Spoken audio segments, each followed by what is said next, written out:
जय हिंद दोस्तों, welcome back to the channel. और आज हम बात करेंगे इंडियन पॉपुलेशन के बारे में। जी हाँ, इंडियन पॉपुलेशन जिसके बारे में बहुत बड़ी बड़ी बातें की जाती हैं। आज के टाइम पे हमने चाइना को ओवरटेक करते हुए 1.429 बिलियन पीपल हमारे देश में हैं। अगर आप इसकी गहराई में जाके देखें तो हमारे पास 140 करोड़ से ज़्यादा लोग आज के टाइम पे इंडिया में मौजूद हैं। और ये मेरा कहना नहीं है, ये यूएन का कहना है। अब इस पे बड़ी बड़ी बातें होती है कि डेमोग्राफिक डिविडेंड मिलेगा और हमारे को बहुत फायदा होने वाला है, हम सबको पिछाड़ देंगे। बट इसमें कितनी सच्चाई है वो आज हम डिटेल में जानेंगे, फैक्ट्स के साथ और फिगर्स के साथ, कि एक्चुअली में ऑन ग्राउंड क्या ऐसा पॉसिबल है कि ये जो पॉपुलेशन बढ़ रही है इसकी वजह से हमें फ़ायदा हो जाएगा और हम एक सुपर पावर कहलाएंगे आगे चल के फ्यूचर में। और यूएस और चाइना जैसी बड़ी कंट्रीज़ को जो हमसे काफ़ी आगे हैं उनको टक्कर दे सकते हैं।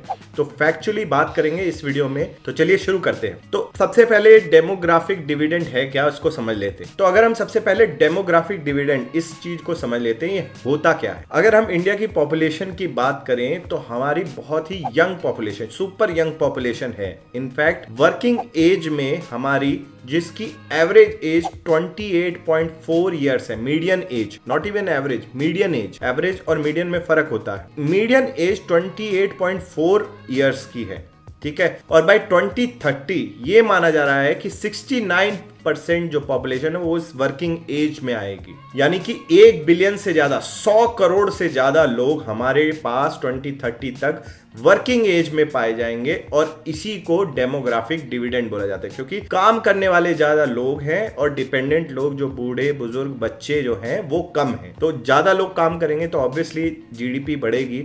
तो यही चीज को डेमोग्राफिक डिविडेंड के रूप में माना जाता है। और ये कहा जाता है कि ये जिस कंट्री में होता है जहां पे वर्किंग एज पॉपुलेशन बहुत ज्यादा होती है, वहां पे आपको काफी तेजी से ग्रोथ देखने को मिलता है। और इसका रीजन क्या है कि जब वर्किंग एज पॉपुलेशन ज्यादा होती है तो इकोनॉमिक ग्रोथ ज्यादा होता है, लोग ज्यादा सेविंग्स करते हैं, ज्यादा इन्वेस्टमेंट करते हैं, ज्यादा खर्चा करते हैं। जब पैसा कमाते हैं तो आदमी खर्चा भी करता है और फिर वहां से एक एक्सपोनेंशियल ग्रोथ देखने को मिलती है कि मतलब आप ज्यादा खर्चा भी कर रहे हैं, ज्यादा कमा भी रहे हैं, ज्यादा इन्वेस्टमेंट्स भी कर रहे हैं। तो इकोनॉमिक ग्रोथ काफी तेजी से देखने को मिलती है। और ये सिर्फ हमारे लिए नहीं है, पहले पास्ट में ये चीज हमें देखने को मिली 1960s में जापान में, 1980s में ये चीज कोरिया में देखने को मिली, साउथ कोरिया जो है, और 1990s में ये सेम चीज हमारे पड़ोसी चाइना में भी देखने को मिली। अब क्या हमेशा ऐसा होता है? बिल्कुल नहीं। जो लैटिन अमेरिका की कंट्री, साउथ अमेरिका की जो कंट्रीज हैं, वहां पे वो अपने यंग पॉपुलेशन का फायदा ज्यादा नहीं उठा पाए। तो इसलिए जरूरी नहीं है कि यंग पॉपुलेशन है तो हर कंट्री को उस टाइम पे फायदा मिल जाएगा। कुछ कंट्रीज का फायदा हुआ है और कुछ कंट्रीज का नहीं भी हुआ है। इसका बेसिक रीजन ये है कि एजुकेशन और एम्प्लॉयमेंट पे आपका फोकस कितना है। अगर हम इसके ऊपर बात करें तो समझ में आएगा कि क्यों कुछ कंट्रीज जो है डेमोग्राफिक डिविडेंड का फायदा उठा पाती है और कुछ कंट्री नहीं उठा पाती। तो अगर हम जैसे इंडिया की बात करें और एजुकेशन के ऊपर आए तो यहाँ पे एक बड़ा सिंपल सा एग्जाम्पल देखने को मिलता है। इतने सारे इंजीनियर्स हर साल ग्रेजुएट होके निकलते हैं। आप पत्थर मारिए और आप जाके वो एक इंजीनियर को लगेगा। इंडिया पे इस टाइम पे ऐसी हालत है। लेकिन स्टडीज के मुताबिक 50% ऑफ दोज इंजीनियर्स जो पास आउट होते हैं हर साल, वो अनएम्प्लॉयबल है। अनएम्प्लॉयबल से क्या मतलब, उनको कुछ आता ही नहीं है। अगर सीधे सीधे बात करूं तो उन्होंने 4 साल में कुछ नहीं सीखा, और वो अगर सीखा भी है तो वो आज के टाइम पे एप्लीकेबल नहीं है, क्योंकि टेक्नोलॉजी में तेजी से चेंजेस आते हैं और वो चीज़ पुरानी 10 साल पुरानी, 20 साल पुरानी चीज़ पढ़ रहे हैं और फिर पता चल रहा है आगे चल के कंपनी तो कुछ और चीज़ मांग रही है, या फिर पढ़ाई नहीं है कुछ और आ गए हैं जॉब मार्केट में तो एम्प्लॉयमेंट नहीं हो पाता। और इसका एक मेजर रीजन ये है कि इतने सारे कॉलेजेस आज के टाइम पे आपको देखने में, हर शहर में आपको प्राइवेट इंजीनियरिंग कॉलेज देखने को मिल जाता है। और वो क्या करते हैं, बस बेयर मिनिमम जितना चलाने के लिए जरूरत है एक कॉलेज को उतना ही एफर्ट डालते हैं। उससे ज्यादा कोई एफर्ट नहीं डाला जाता कि एजुकेशन प्रॉपरली दिया जाए, अच्छी फैकल्टी को लाया जाए, अच्छा इंफ्रास्ट्रक्चर बनाया जाए, अच्छे लैब्स बनाए जाए, अप टू डेट रहें कॉलेज मार्केट वगैरह में क्या चल रहा है, जॉब मार्केट में कंपनीज क्या चाहती है, ये सब कुछ नहीं देखा जाता। बस पैसा लो, फीस लो और 4 साल में बेसिक मिनिमम जो क्राइटेरिया है उसको लेके पास आउट कर दो। और इसी बात पे AICTE जो टेक्निकल एजुकेशन की गवर्निंग बॉडी इंडिया में है, उसके चेयरमैन अनिल सहस्त्रबुद्धे ने क्या कहा, ये सुनिए कि इंडिया में large number of private and deemed university जो आ गई हैं वो AICTE के परव्यू में नहीं आती। अब इनके क्वालिफाइंग क्राइटेरिया को इतना रिलैक्स कर गया है कि आप इनरोलमेंट रेशियो बढ़ाना चाहते हैं, ग्रॉस इनरोलमेंट रेशियो बढ़ाना चाहते हैं, ज्यादा से ज्यादा छात्र आप लेना चाहते हैं, ज्यादा से ज्यादा स्टूडेंट्स को आप केटर करना चाहते हैं, क्योंकि डिमांड इतनी ज्यादा है, इतने ज्यादा लोग हैं, तो आप किसी भी तरह उनको रिलैक्स करके स्टैंडर्ड्स को कि ये एग्जाम पास करना है, ठीक है, करा नहीं करा एंट्रेंस एग्जाम, बट हम एडमिशन दे देंगे। बट इवेंचुअली इन कॉलेजेस ने रूल्स फॉलो किए कि नहीं, उनको फॉलो अप करने वाला कोई नहीं। जो इंजीनियरिंग इंस्टीट्यूट जिनके ऊपर मॉनिटरिंग रहती है एपेक्स बॉडी जो AICTE की है, लेकिन ये जो प्राइवेट यूनिवर्सिटी और डीम्ड यूनिवर्सिटी होती हैं, इनके ऊपर जो बीटेक कोर्स जो ऑफर कर रही हैं उनके ऊपर कोई परव्यू देखने वाला माई बाप इनका नहीं है।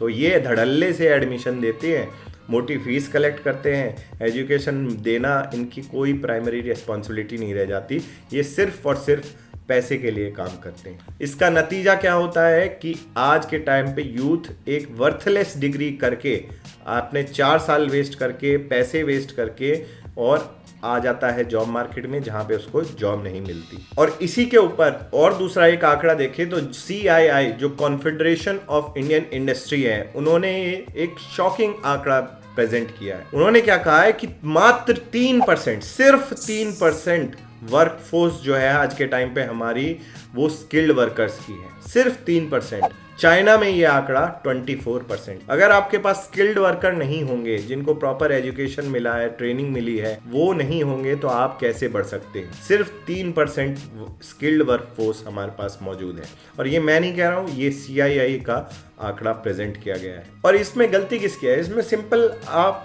देखिए, गवर्नमेंट का एक फोकस एजुकेशन के ऊपर होना बहुत जरूरी है जब इतनी यंग वर्कफोर्स और यंग पॉपुलेशन मौजूद है। और इसके ऊपर प्रॉमिस तो किए जाते हैं कि हम 6% ऑफ बजट जो है एजुकेशन पे स्पेंड करेंगे, लेकिन क्या ऑन ग्राउंड वो हो रहा है? जी नहीं, बिल्कुल नहीं हो रहा।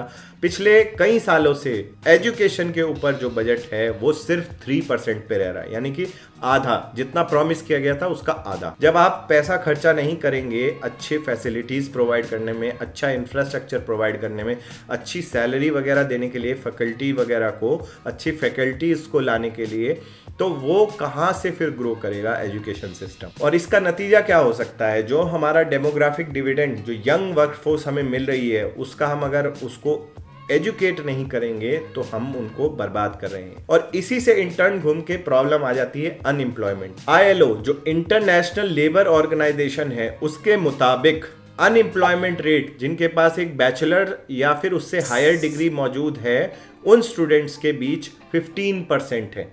मतलब 15% ऐसे लोग हैं जिनके पास बैचलर या उससे हायर डिग्री है, वो अनएम्प्लॉयड। और इसका सिंपल रीजन ये हो सकता है कि वो डिग्री जो इन्होंने करी वो वर्थलेस है। अगेन वही इंजीनियर्स वाली सिचुएशन। अब यहीं पे तो दिक्कत आती है, फिर इकोनॉमी कैसे ग्रो करेगी? हम इनके ऊपर काउंट कर रहे हैं, ये जो पॉपुलेशन, यंग पॉपुलेशन है, ये एजुकेट होने के बाद अच्छी जॉब करे, हाई पेइंग जॉब करे, और साथ ही साथ उन पैसों से खर्चा करे। कंजम्पशन ड्रिवन इकोनॉमी, यानी कि मिडिल क्लास जो है इंडिया की, वो एक इकोनॉमी में बड़ी भागीदार है। वो खर्चा करती है, वो कंज्यूम करती है चीजों को, राशन पानी, सर्विसेज, इंटरनेट, मोबाइल, ये सारी चीजें खर्चा करती है, तो इकोनॉमी को एक ग्रोथ मिलती है। अब अगर इनको जॉब नहीं मिलेंगी तो ये खर्चा कैसे करेंगे? और सिंपली एक प्यू सर्वे होता है, उसके मुताबिक जो एक मिडिल इनकम चाइनीज पॉपुलेशन है, जो 10 से $50 प्रतिदिन के ऊपर जीती है, 800 मिलियन लोग आते हैं। समझ रहे हैं आप? 800 मिलियन यानी कि 80 करोड़ लोग आते हैं। लेकिन इंडिया में ऑन दी अदर हैंड ये जो आंकड़ा है, जो लोग 10 से $50 प्रतिदिन की आय पे जीते हैं, वो सिर्फ और सिर्फ 121 मिलियन यानी कि 12 करोड़ के आसपास है। तभी तो आप देखते हैं इनकम टैक्स फाइलिंग में सिर्फ 4-5 करोड़ आते हैं, क्योंकि इंडिया में मिडिल क्लास जो हम बोलते हैं वो एक्चुअली बहुत छोटी है। और फिर जो ये इंडियन कंजम्पशन स्टोरी जो हम बोलते हैं कि बहुत ज़्यादा कंज्यूम करेंगे लोग, वो कहीं ना कहीं फॉल्टी नज़र आती है। जब लोगों के पास पैसा नहीं होगा तो वो कैसे कंजम्पशन को ग्रो कर पाएंगे? और इसके अलावा एक इशू है लो स्किल्ड जॉब्स का भी। अब लो स्किल्ड जॉब जैसे एग्रीकल्चर, लोग अपने नॉर्मल स्पेशली कोविड के दौरान या उसके बाद भी अपने नॉर्मल काम धंधे को छोड़ के वापस एग्रीकल्चर की तरफ जा रहे हैं। अब वहां पे भी ऐसा नहीं है कि वेजेस जो है वो ग्रो कर रही है, वो वहां पे भी स्टैग्नेट है, बट वहां पे पता है कि काम मिल जाएगा तो उधर की तरफ जा रहे हैं। और वो हमारी जीडीपी में उतना कंट्रीब्यूट नहीं करता जितना मैन्युफैक्चरिंग करता है। और अगर आंकड़ों की बात करें तो 93 मिलियन जॉब्स अगले 25 सालों में हमें क्रिएट करनी पड़ेंगी अगर हमारी कंट्री को एक मैन्युफैक्चरिंग पावर हाउस बनाना है। जो चाइना +1 का मॉडल जिसके बारे में लोग बात करते रहते हैं कि चाइना के ऊपर ज्यादा डिपेंडेंसी बाकी कंट्री नहीं बनाना चाहते और एक्स्ट्रा कंट्रीज में अपनी manufacturing other than China countries में अपनी जो मौजूदगी बढ़ाना चाहते हैं, वो इंडिया एक बहुत बड़ा कंटेंडर है। लेकिन अगर आपके पास स्किल्ड वर्कफोर्स होगी तभी आप ये कर पाएंगे, इंफ्रास्ट्रक्चर आप अच्छा देंगे तो ही आप कर पाएंगे।